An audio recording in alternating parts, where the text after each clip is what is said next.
There we are. We are live. Hello, hello, hello. Welcome. I am Briar Harvey. This is the Neurodiversity Media Network.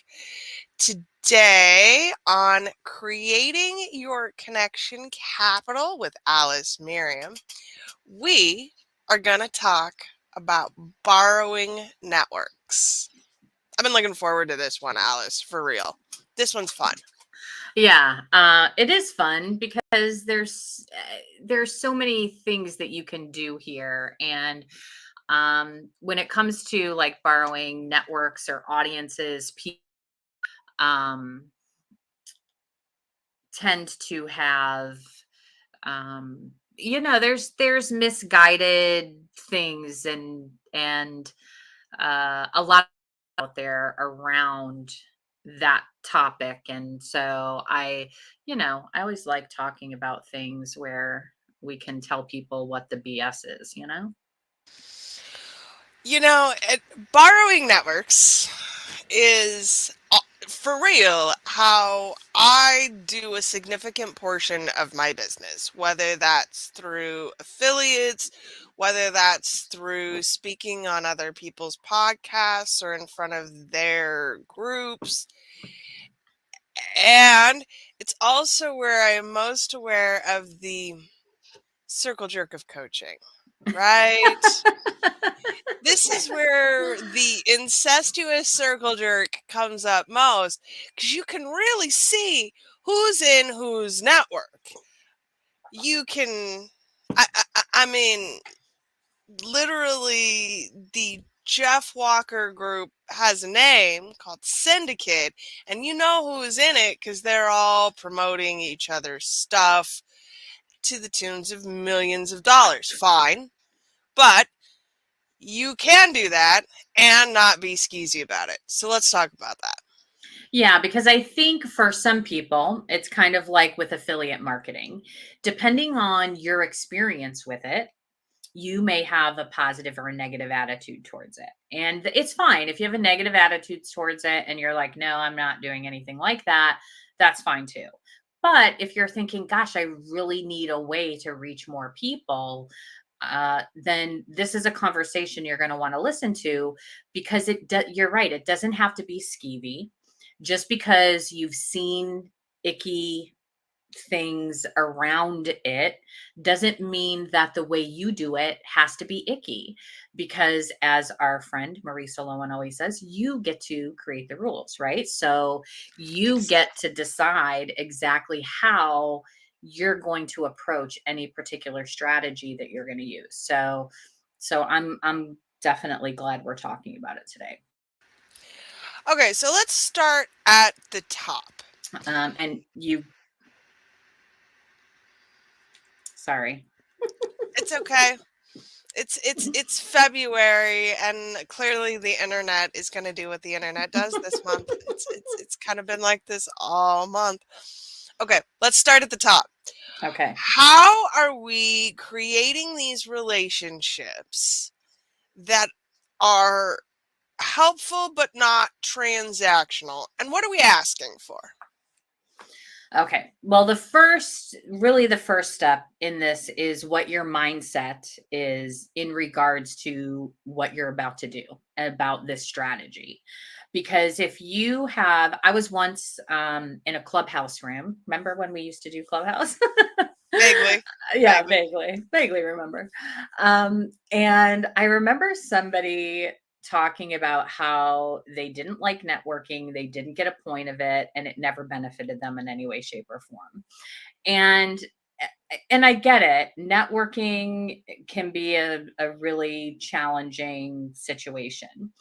However, if you no matter what relationships, your personal life, work life, all of those things, if you go into a relationship with the focus on what you're getting out of it, then you're not really showing up as your best self in that scenario, and Hmm. it's probably not going to serve you very well.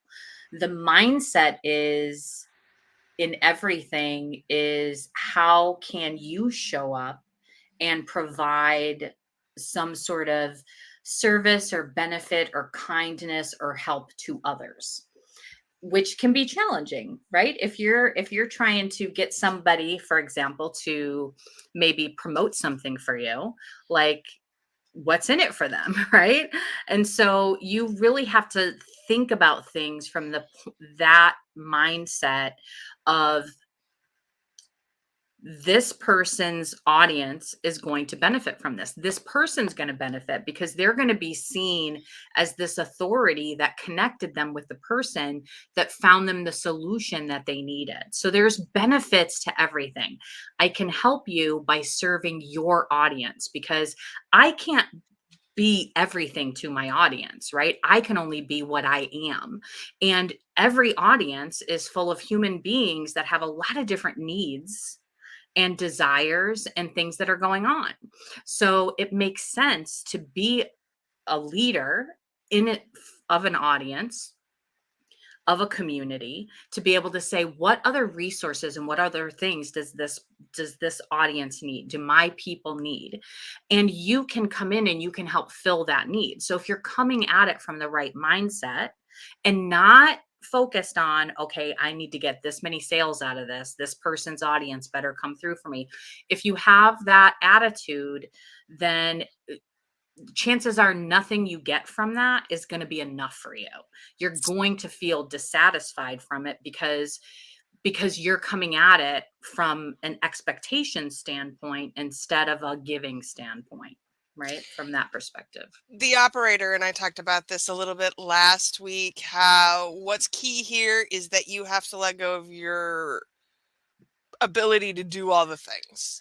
You have to believe that you can do this one thing well and that other people can do other things well, or networking is going to be a challenge for you.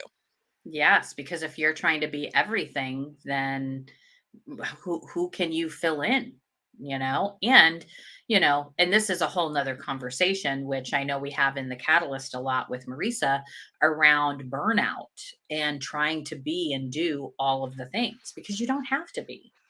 Like, you're not any less valuable or any less great at what you do because you only do one thing. No. And arguably, if you develop these relationships ahead of time, they can still be lucrative. I had a dear client come to me last week and say, "Hey, Briar, I'm getting ready to scale up.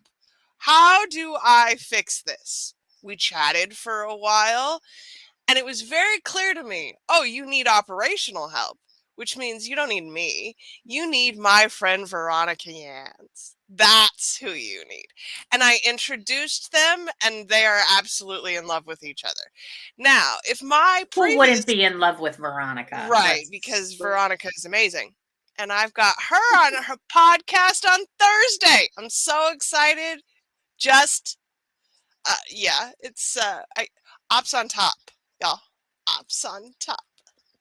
Nice. But I am a referral partner for Veronica. So if my past client pays Veronica money, I'm going to get a little bit of a bonus from that, which was, by the way, not at all what I cared about when I introduced them.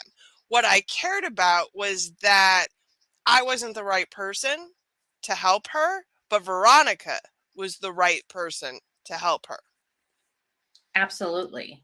And if you come at things from that point of view of what is the best way you can help this person, then yeah, like, I'm a believer in, karma and things come around. And, if you're out there, like, faking it until you make it is not going to serve you in this instance. You can't pretend like you want to help people while all the time what you really want is all of these expectations that you have in your head. Because no matter how hard you try, there are certain things about how you act with people, things that you do naturally, that will come out when you have an expectation. People can feel it. You always get a vibe from somebody, you just always do. Like, something's off. Like, I kind of like this person and I like what they're saying and what they're doing, but something's off. Like, there's always something. So do not fake it till you make it. If you need to sit down and like do some meditation, or just sit down and write out like what is it that you really want? You know, what is it that you really have to offer? And if you have these things to offer, are you really willing to hold those things back unless you are certain you're getting something in return?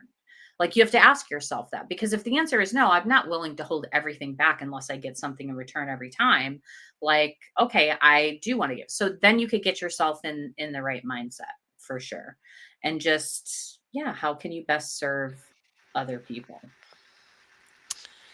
So I subscribe to a newsletter from a sales coach who was recently talking about her affiliate network. And she has over 300 affiliates. And that number was a little astonishing to me. And then I went, oh, well, probably if you're actually doing it right, that's a good start. Yeah, it is a good start.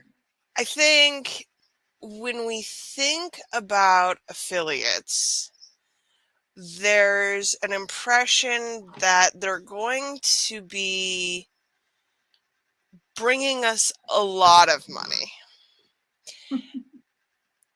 And I think that might be true if they have a very, very large audience and a very, very large list. But if you have an affiliate with a list of 1,000 and they send you one person every couple of months, that's still a productive relationship. So Absolutely. it's about defining your terms. How do we define terms for what makes a good affiliate relationship? Well, and first of all, the person's audience has to be a good match for you, right? Like, you don't, like, just because someone has an audience of thousands doesn't mean that they're the right audience for you. And so another person that has an audience of 200 could be have the perfect audience for you. Quality, when it comes to that, always always outweighs quantity in that scenario. You're going to convert at a much higher percentage. Those people are going to be much more excited about what you have to offer. So you definitely want to make sure audiences are relevant. And you want to, if you don't have a personal relationship with this person, or a business relationship where you know them really well, then one of the things that you want to do is you want to do your research with the from this person ahead of time. Like, check out their socials, get on their email list. Like, what are they talking about? You know, do you really trust them? Because that can be very challenging in today's environment to find people that you would actually want to attach your name to, that you have a relationship with this person. So you want to make sure. And as far as terms of affiliates, like, that's one of the things that it kind of, it depends, which is a terrible answer, but it's the correct answer. It always depends when it comes to like terms, as far as like what's getting paid, what are you offering them, all of those like details. There's a lot of different strategies when it comes to how you're going to build that affiliate. And my recommendation is that, you kind of research what's out there, what's standard in your industry for affiliate relationships, because industries tend to have sort of standards and there's a word I'm looking for, but I can't find it right now. um Patterns, that's the best I can come up with right now. Industries have certain ways where things kind of go. So I would definitely investigate your industry and what some of those things are for your industry when it comes to affiliates. But I would say again, it also goes back to what we were talking about. How can you best serve your affiliates, right? What information Mhm. can you provide them with? What training, what resources can you provide to them to make it easy for them to promote your stuff? Right? That's going to be a big key. And are you willing to put in the time and energy to develop that material and those resources for them so that they can do that for you, you know, because if you're not, then it's going to be a little bit harder for people to promote your stuff. Okay, let's go back to due diligence just a tad. Okay. I, I have a former affiliate relationship that brought me a number of people who were not a great fit because, how do I put this, Alice? Because this person's network was full of Full drama. of fake it till you make it, Right, drama, all of that. Yep. right. And so I really encourage you to figure out some kind of personal standard. What are your boundaries? What do they look like? And what is unacceptable behavior? Someone I follow said the other day that she's got a 3 strikes rule, and she's not going to tell you, but she keeps an internal checklist of it. That doesn't land right. And on the 3rd strike, she just blocks them. And I'm like, oh, that's highly effective. Nice. Like, it's not, I think, especially for neurodivergent folks who have rejection sensitivity dysphoria, this is a place where we struggle because we hate it when people reject us. Like, that physically hurts us. And so we don't like doing that to other people. And will often carry on relationships to our detriment because we don't want to hurt their feelings. Mm-hmm. And And because we don't want to be the bad guy. right, absolutely. Who wants to be the bad guy? No. Who wants to be the person who says, no, I'm sorry, you just don't do it for me? And in online business in particular, that has a touch of dangerous. Yes. Right? Yeah. Ripple effect. Yeah. Oh, sure. If I say, I don't want to work with you, then are you going to put me on blast on social media? It's happened. You'll survive it. I promise. I promise. Will they talk bad about you behind your back? Most definitely. You'll also survive that, though. But guess what? They are anyway. Right. Right. Right. And that's what's key here is that what you want to be cultivating in these relationships are truly uplifting exchanges. All of my affiliate relationships, all of what my sales coach calls circle of influence relationships are based around the idea of mutual exchange, in that I am giving them just as much as I am getting back. It is what this podcast network is based around. I get fodder for my media network, and I am giving my co-hosts SEO content, original content that they get to go and create and do things with. Everybody wins here. I want you to have that attitude about your affiliate relationships. Absolutely. Absolutely. And here's the thing. There's more than just affiliates when it comes to borrowing audiences and network. There's lots of different ways that you can do that outside of an affiliate relationship, because I know some people do have a bad feeling about affiliates specifically. Some people have a bad feeling about networking, about all different types of things. But again, if you go into it with the right mindset and the right attitude, and I think what you said, Briar, is a key factor. Go into it with your own set of standards. Like, think about that ahead of time. What are your standards for doing anything? Right? Because if you're so desperate to make a sale that you'll take it from just about anyone, trust me, you will regret it, because there will be refunds. There will be so many things that happen. It will not have been worth it for you. Let's not forget about the defaults, because boy, they'll do that too. They'll just Yes. stop paying you, It's right? it It's happens every time. If you do not follow your own standard, if you give in out of desperation, wanting the money, whatever that looks like, it will kick you in the butt. It will come back to haunt you with something like that. Like every time, the number of times I I can't. I It's not know, even worth it. I It's know. not worth it. It's not worth it. And as we go into 2023, there's I've talked about this quite a bit. The idea of a recession is still hit or miss. There's a lot to unpack here. But let's assume that things are a little bit more financially precarious for people. They certainly were paying more for them. And we've seen a lot of people in the industry quit.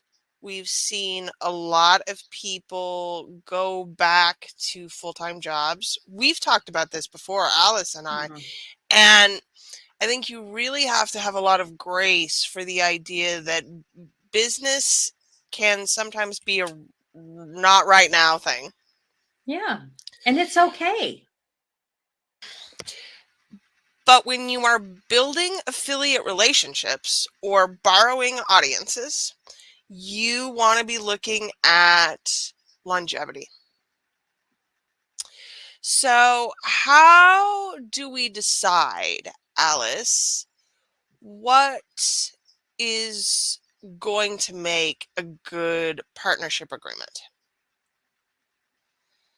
Like, how do you decide what's going to make a good partnership agreement as far as the timing or as Yeah, far as as like, far as where you are in your business, where you are with other people, how do we decide this is the avenue that I need to pursue at this time? right? Well, ooh, like, I mean, you have to know yourself, number one. You have to know, are you in it to win it? Like, is this it? Are you committed or are you just committed right now?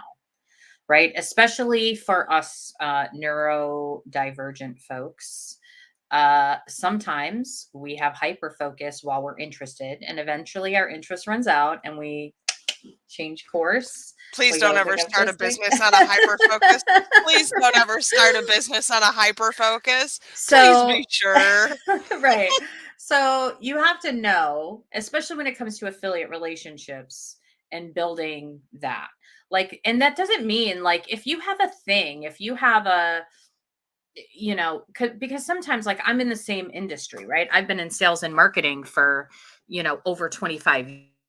Regardless of what I'm doing, there's an application of sales and marketing. So I can still build an audience and a list, an email list around those topics. And I can sort of change gears a little bit to awful. So you can develop those relationships and still promote for other people, have them promote for you when you have a thing to do. So you can do that, but you have to know, you really do have to know yourself, and you have to know whether this is something you're going to follow through with. So some indicators for you would be, do you have a website? Right? Mm. Are you changing your website? Are you do you have 5,000 domains, and are you changing the name of your business and domain every day? Or every week or every month or every quarter? Like if you're doing that often, then it's going to be really hard to build affiliate relationships. You can affiliate for others, but it's going to be difficult for you to have people affiliate for you when you're changing your domain and your website and your stuff all the time, your logo, your brand. How are you going to provide them with assets, and how are you going to nurture them and really build that relationship if you're changing your stuff all the time? So if you're not stable enough that you haven't had your website for at least 6 months and have no plans on changing it for a while, then I wouldn't look at trying to find people to affiliate for you in that way. Maybe a couple of people that you know that you're close to that you can say, hey, if you recommend me, like that kind of thing, Mhm. fine. But you're not creating any kind of campaign to recruit affiliates to then like do this major marketing campaign for you. You're not going to do that. That's a big indicator. Same thing with like your brand and all of that. If you're changing that every 6 months, chances are you're just not ready. And that's okay. That doesn't mean you can't benefit from affiliate relationships. It means that you're the affiliate. You're not building affiliates for yourself yet. Right. And you can start to learn and grow what it feels like from the user experience, from the other side of it, of all of these different affiliate relationships that you're promoting for people. Who's doing a really good job? Whose affiliate program would you like to emulate because it feels good to you? Right? That's a really good way to start with affiliates, is that way. Which is not to say you can't like change your mind or niche down later. I have podcast interviews from 2, 3 years ago where fundamentally what I was talking about is probably not the same thing that I am talking about now. However, BriarHarvey.com has always been the place that I've sent people. So even if the substance of the offer has changed, the material nature of who I am and what I'm selling and how those things work are going to be structurally similar. Maybe not the same, but similar. And that's what we're talking about. I need to be able to count on, especially with podcasts. Podcasts are very long tail. And if you're doing podcast interviews with people, you got to be sure that where you are referring them to will still exist 2 years from now. Yep. Yeah, because Marisa and I talk about this a lot. We tend to we click a lot of links. We do a lot, when you're doing research, Hmm.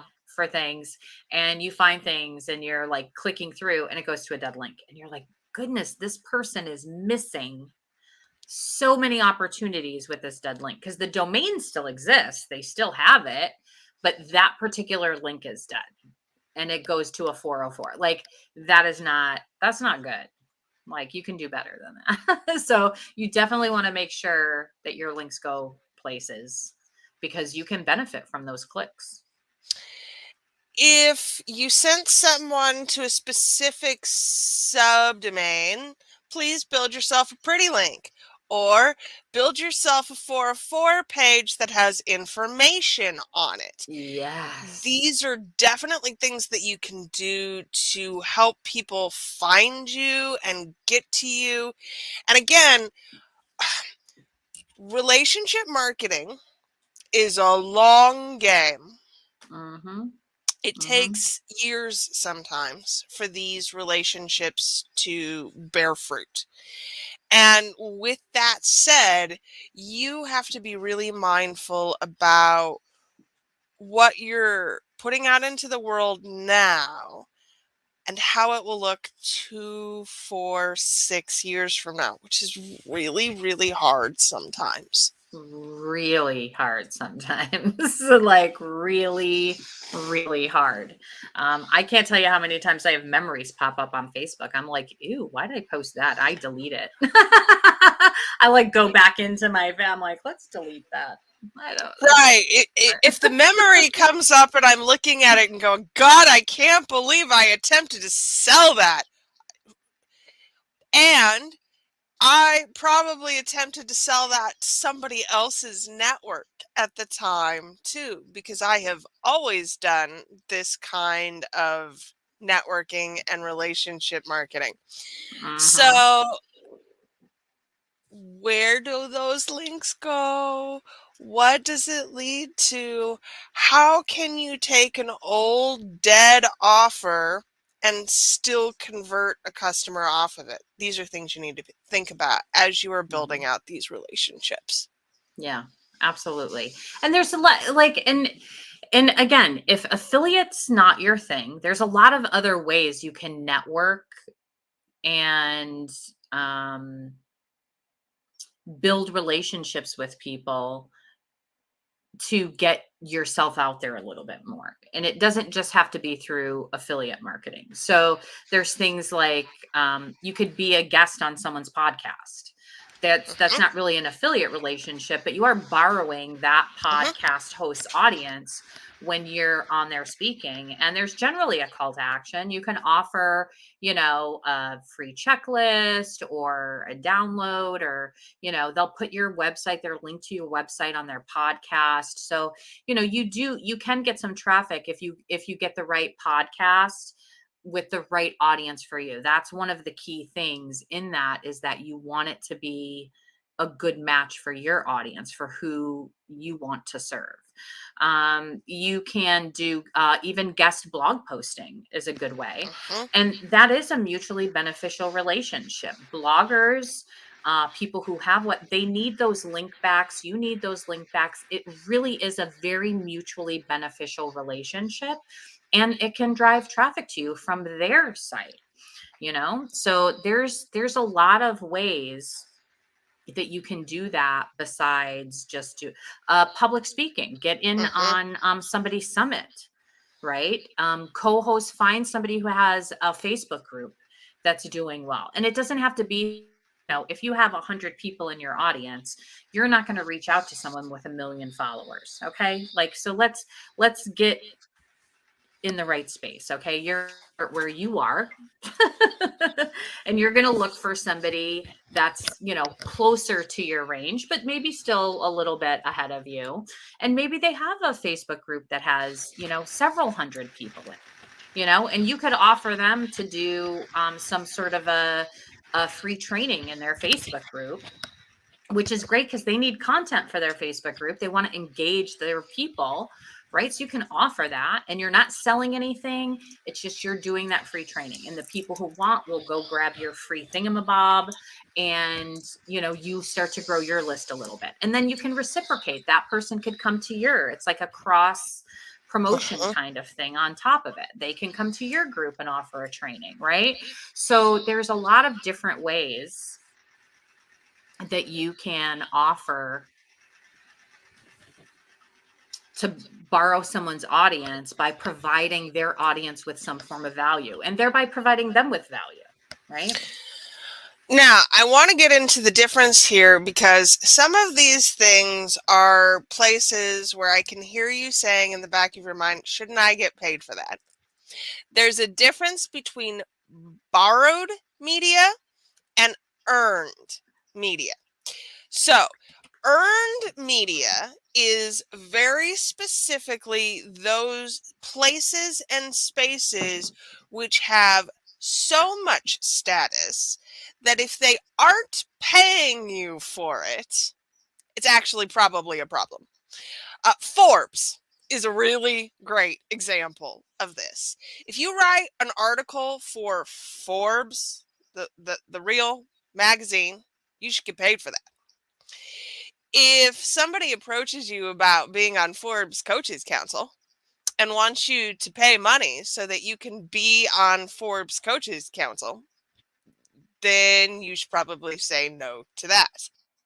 Speaking engagements are another really good example of this. I applied for one recently that is a huge conference.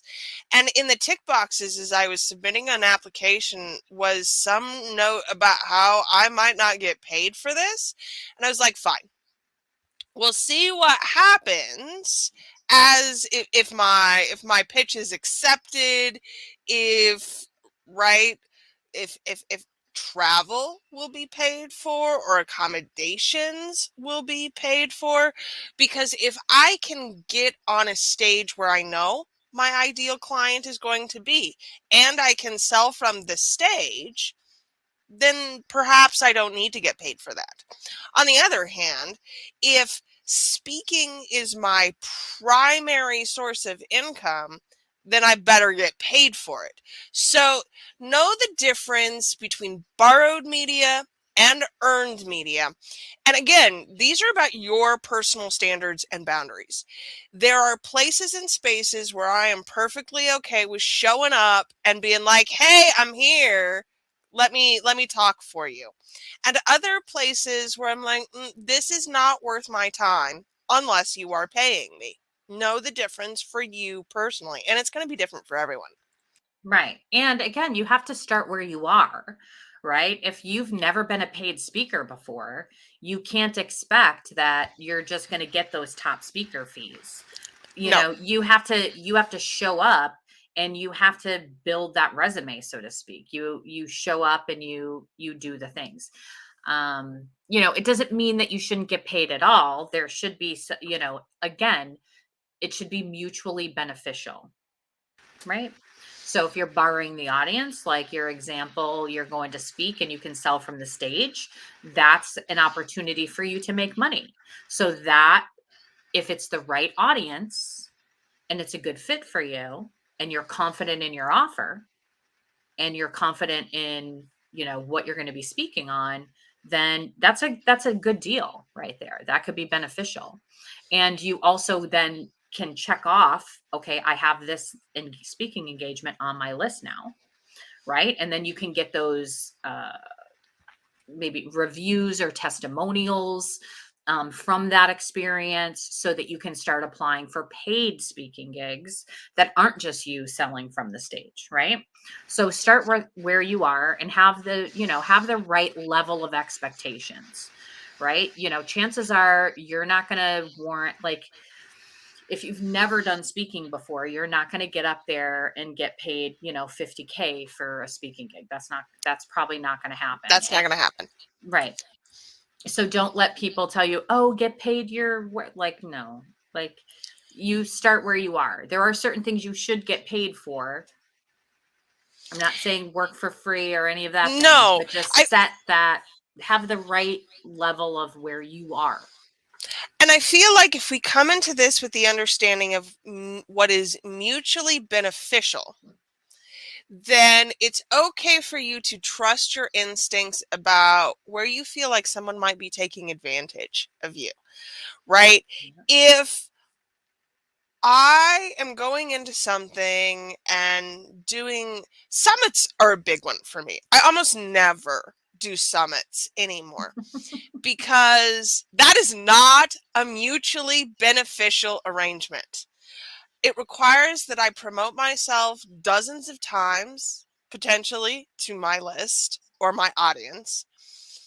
And I get 10 people who watch my thing and click my link and come back and subscribe to me. In very few instances have I ever found being a speaker at a summit to be mutually beneficial for me. I At a can see virtual summit. right. And a lot of those, and Maurice and I have this conversation. I know I've had this conversation with you too. Those are fast food summits. These Right. are people that are running summits 2, 3 times a year. They have the same group of people. They're promoting it to the same list of, maybe a few thousand people. Yeah. But it's just the same thing. And people start to ignore it. And there's no personalization. There's no yeah, those kind of summits are not mutually beneficial. You can do one of them to participate in one and be able to say you've done it if that's what you want, right? But there are better virtual events that you can get involved with or in-person events that will be much more beneficial than the fast food type summit that we're talking about. That's not a beneficial, yeah, And mutually. No. it's such a question of scale, right? Because we look at these summits with 40, 50 people on the stage and go, why wasn't I invited to that summit?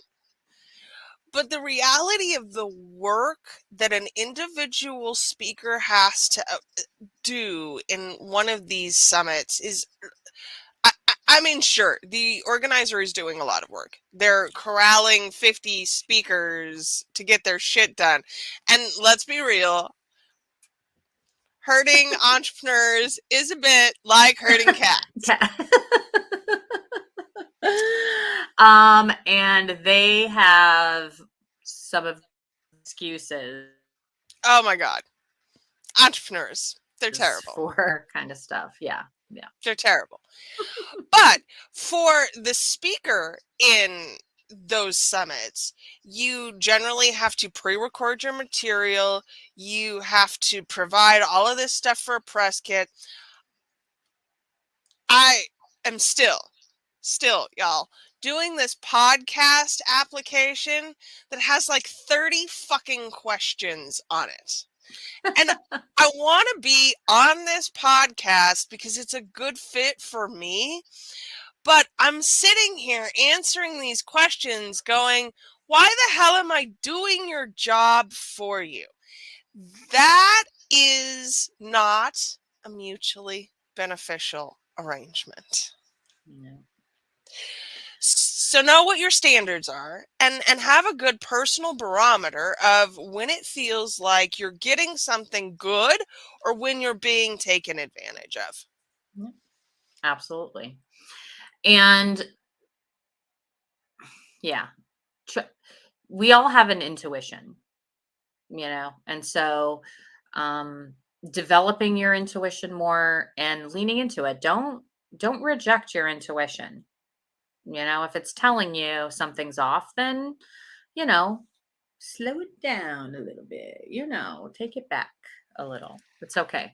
Yeah. Oh, definitely. For me, if you've emailed me twice in 1 week about your summit or offer or thing, I'm like, no, I'm sorry, I can't work with you. I literally have turned down clients who have been too fast on the like when we finish a call. There's difference between excited and being a lot. And that really, for me, I can tell the difference. If you come back and say, I'm so excited about this, great. If you come back and give me 5 voice messages that are 30 minutes longer than the call that we just had, I'm going to be like, no, I'm sorry. I can't. I can't work with you. And it's true for my affiliate relationships and my networking relationships too. Internet business is just not that urgent ever. Right. Right. And it's like relationships, right? Like dating, to borrow some terms from, once you get the ick, there ain't Right. no. If this is like if this is like some dude hitting you up on Tinder, how do you feel when they're sliding into your DMs? Hey, every 3 hours. Hey, hey. It's a little too much. Yeah. Yep. Yeah. Once you get the ick, it's a done deal. So let's talk a little bit about severing relationships because I feel like this is a place where people Yeah. have so much uncertainty that they don't even enter into them in the first place. Yeah. If borrowing someone else's audience is no longer working for you, Alice, what do you do? Well, you can well, it depends on who you are, right? You have to know yourself and feel where you're comfortable. If this is something you're concerned about and it's preventing you from developing relationships to borrow audiences and to network and do all of that, then just know you don't owe anybody your time, your energy, and you don't owe them your reason either, to be honest with you. You just don't owe them that. Right? You can just say, you know what? I'm just so busy right now. I've had a bit of a change of focus. Like, I'm not saying like you should be a liar or whatever, but they're not entitled to your, your feelings on something that bothered you. Now, I can say if you know a person really well, for example, if something happened like Briar, you and I, if you did something or something, I'd be like, "Ooh, I need to talk to Briar. Like, let's have a conversation." Like, because we have a really great relationship. And that is a relationship to me that's valuable, and so I want to preserve that. And so I would come to you and have that conversation. But just some rando on the internet, no, I don't owe them No. a conversation. I don't owe them anything. So know that you can still be like, if you want to be like, done, blocked, see ya, like you could totally do that. Like if that's your approach Have to it. done, have Right. done, have ghosted Right. other people in the Right. past. Because you get to decide what Yes. the terms are of your business. Mm-hmm. You get to decide how you do business. And you cannot, and I know a lot of you who live right here in this place cannot worry that people are going to be saying bad things about you. Does Mm-mm. it help you if I tell you to just assume that there are people out there saying bad things about you? Because they are. Right. There are. Yeah. What is that saying? Like, what people think about you is none of your business. Right. It's none of your business. The only thing that matters is what you think of you. Period. End of story. And a borrowed relationship is not a marriage. Yeah. I'm borrowing your audience. We're not shacking up for the next 40 years, having kids together. Like that's not actually the expectation here. So it's okay if we have It's okay to break up. it is okay to break up. And what I want you to think of here, especially in terms of your business, are y'all familiar with ring theory? It comes up in grief circles a lot, or like cancer. When someone has cancer, they're in the center, right? They're the middle of the ring. And then perhaps partner and children are the next ring out. They aren't experiencing this thing, but they are going to need support because they are supporting the person in the center of the ring. Right. I encourage you to develop your business relationships in the same way. You should have a very small inner circle of people who you know and trust and can go to in times of crisis. When something goes down, Alice is absolutely top 5 for me of Alice, help me fix this. And vice versa. Thank True. you. Yes. And know that there will be outer rings. So the next ring out is, hey, I like you. Will you promote this thing for me? Great. The next ring out is, hey, I've seen you around the interwebs. Maybe we can do a podcast interview together. Right. Right? Know that there are circles of acquaintanceship and relationship in your business too, and that you get to decide who occupies those circles.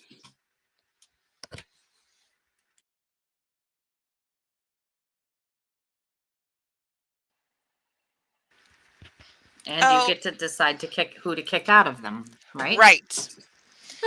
So when we're building these relationships, Alice, how formal do we want to be?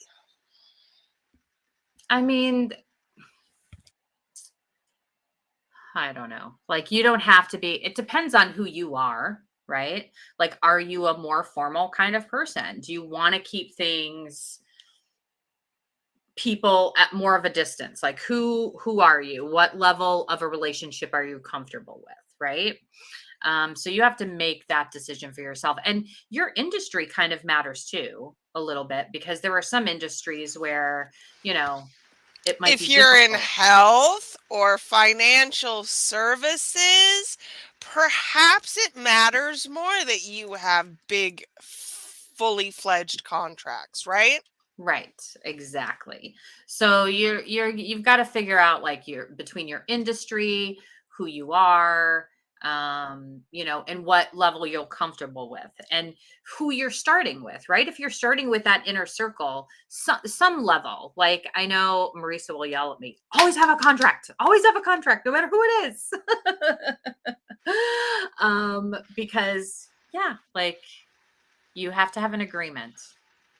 And I think Marissa's a good example of that, where experience has taught her that not having a contract is death.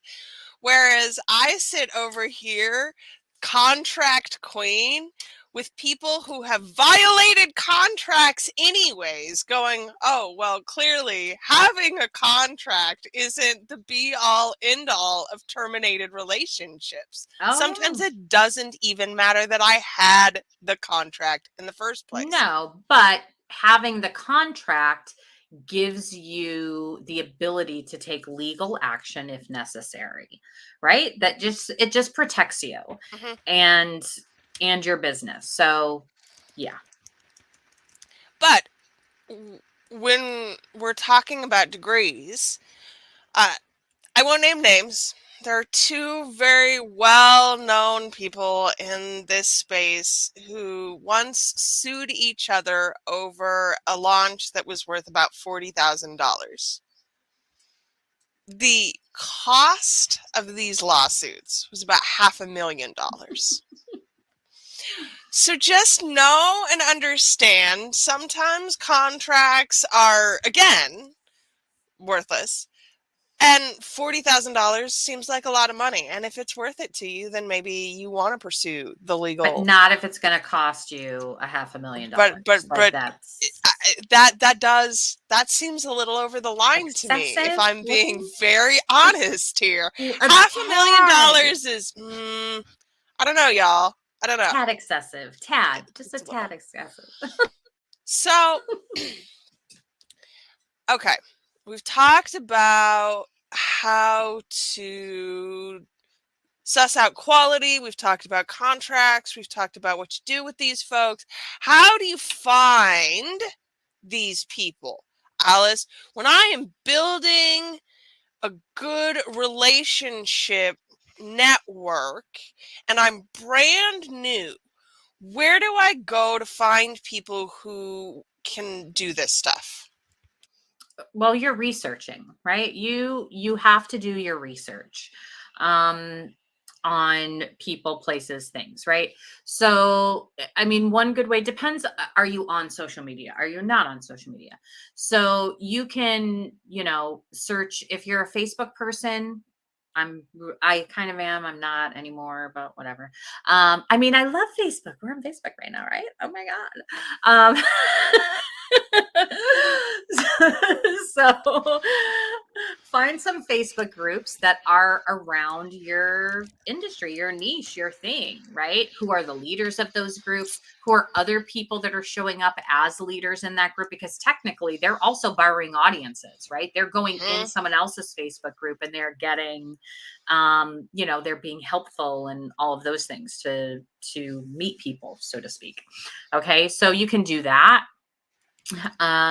You can research, subscribe to people's lists that are in your industry so you can get to know them. You can definitely do that as well. Um, research. And I encourage you to research before you just reinvent the wheel. Yes.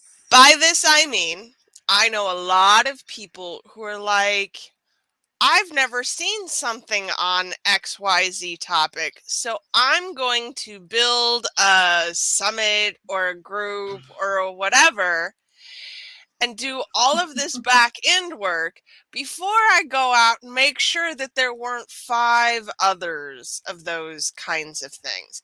And Right. sometimes you'll miss them, truly, but sometimes it's really worth your while to research and Mm. not try and start from scratch, especially when we're building these kinds of relationships. I like to look at the existence of something similar to what I want to do as validation of my offer. If it's already out there in some form, that means that probably there's a market for this thing that I want to Mhm. do and build and create. And rather than assuming those people are competitors, I can assume that they might have the potential for collaboration. Yes. Like, and that's, I try to look at people more as collaborators than competition when it comes to individuals, because you can be in the same industry and still collaborate, right? That's totally Huh? doable, because you may not have the exact same audience, and you may have different, like, because even if you did have the same audience, you're not the same person, right? That's This correct. person has a different personality. You have a different perspective than they do on, like, so there's always differences when you're looking at someone for competition. When you're saying, when somebody says who's your competition, that just means who else is selling in your market something similar to you. So it doesn't necessarily mean that you have to look at that person as competition for you. You can still view them as a collaborator. So just know, how you're talking about it. Yes, you do have to find out who are your competitors, what are their offers, what are you doing in that space, and where can you fill the gaps, what's missing, those kind of things. In that sense of competition, who else is doing what you do? But view them more as collaborators. I love that. Yes. And I think it's a mindset. I think and I think that's where we started and that's where we'll finish. You have to have the right mindset about building relationships and that these people are going to be the people that you need to know, Hmm. that they're going to materially benefit your business in some way, that they want the best for you, that they have your back, and that they're rooting for you. Because if you have that mindset, I think you'll find those people. Yeah, absolutely. I think so too. And just know there's a lot of ways to borrow audience. We could do 20 episodes on this, honestly. So so there's a lot more things. I mean, like YouTube. YouTube has its own audience. So technically creating a well-researched on a YouTube video could be borrowing YouTube's audience and driving traffic, right? So more SEO, but that kind of, it almost is borrowing audiences, right? People who are searching for you. So yeah. All right, my friend, what are we doing next week? That is I think it is SEO. Is it? I actually feel like this goes right into SEO very well I think it is because actually. I'm just trying to pull up the document really quick so I can see what's on our list, but I'm pretty sure that it's SEO. so while Alice looks that Yes, up. it Oh, is. it is. It's It is. SEO. So It come is. back 2 weeks from now. We'll be here to talk about SEO. Mhm. Alice, where can the good people find you? You can find me on Facebook, Fabulous with Alice, and Okay. Instagram, Fabulous with Alice. So come say hello. Come say hello. Uh, this is the last week of enrollment for my Neurodivergent Families program. If you or someone you know has a neurodivergent family who is in need of some advocacy, some assistance, and is struggling with putting all of those pieces together, I would love it if you would come and join us in that program. You can find all of the details at briarharvey.com/families. And this week, the Neurodivergent Media Network is introducing its first subscriber only podcast. It's this week, and I'm really super excited about this, y'all. So, on Friday afternoons, I'll be going over what we talked about in all of the podcasts of the week, and I'll be doing a This Week in the News in a short, palatable, these are the things that you need to know and you can ignore everything else kind of view. So you can find all of that at, I still don't think the link is working. So it's neurodiversitymedianetwork.substack.com because I have to go and yell at Substack about the redirect. It's always always the something. way. It's It's always. always something. All right, y'all. Thank you so much for being here this afternoon, and we will see you again tomorrow. Have a great